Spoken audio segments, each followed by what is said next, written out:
तो बच्चों मैं आपसे चिड़िया का दाना पाठ के प्रश्नोत्तर पूछने जा रहा हूँ। जिसको आता होगा वो अपनी जगह पे खड़ा हो जाएगा, जिसको नहीं आता है वो बैठा रहेगा।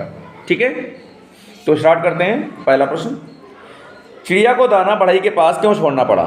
जिसको आता है खड़े हो जाएं। करिश्मा बताइए।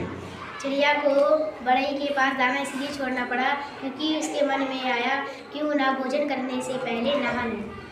बहुत बढ़िया, तुम बताइए। चिड़िया को बढ़ई के पास दाना इसलिए छोड़ना पड़ा, उसके मन में आया क्यों ना भोजन करने से पहले नहा लिया जाए। दूसरा प्रश्न, बैठ जाएं। दूसरा प्रश्न, दाना खो जाने के बाद चिड़िया न्याय के लिए किस किस के पास गई? जिसको आता है खड़ा हो जाए। सत्यवीर। दाना खो जाने के बाद चिड़िया सिपाही, थानेदार, मंत्री और सबसे बाद में राजा के पास गई। बहुत बढ़िया। शीला। दाना खो जाने के बाद चिड़िया न्याय के लिए सिपाही, थानेदार, मंत्री और बाद में राजा के पास गई। बहुत बढ़िया, बैठ जाएं। चिड़िया ने राजा से क्या कहा? जिसको आता है खड़ा हो जाए। नैन्सी।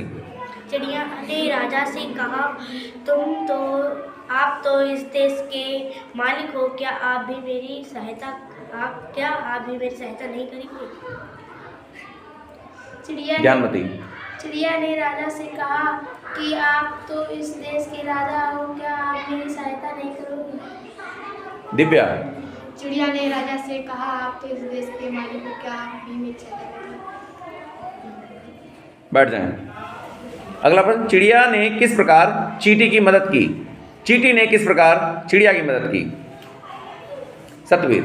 चींटी ने हाथी को धमकाया और कहा कि तुम राजा की मदद करने से मजबूर करो, नहीं तो मैं तुम्हारी सूंड में काट लूंगी।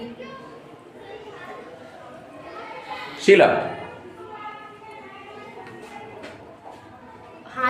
चींटी हाथी के पास गई और उसे धमकाया कि राजा को चिड़िया की मदद करने को कहो, नहीं तो मैं तुम्हारी सूंड में काट लूंगी। बहुत बढ़िया, थैंक यू।